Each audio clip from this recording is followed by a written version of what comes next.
I have listened carefully to what Kenyans say about our city.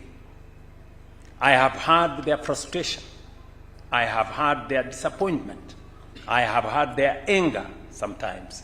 And I have heard that residents say, what businesses say, what visitors say, what investors say, and what Kenyans in the diaspora say when they compare Nairobi with other cities across Africa and beyond. And the truth is this: many of them are right.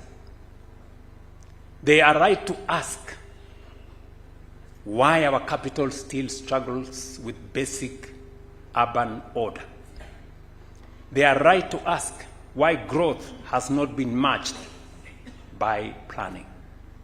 They are right to ask why this city, with all its importance, has so long looked and functioned below its status.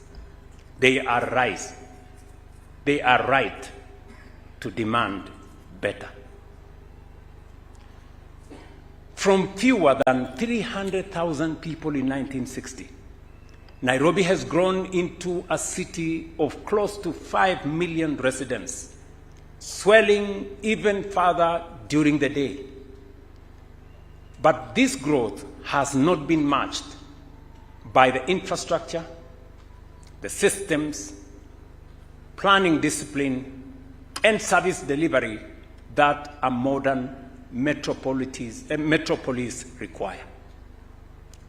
Your governor here keeps reminding me discussions he's had with other mayors and county governors on the kind of resources they deploy for residents to get what is rightfully required of a modern city.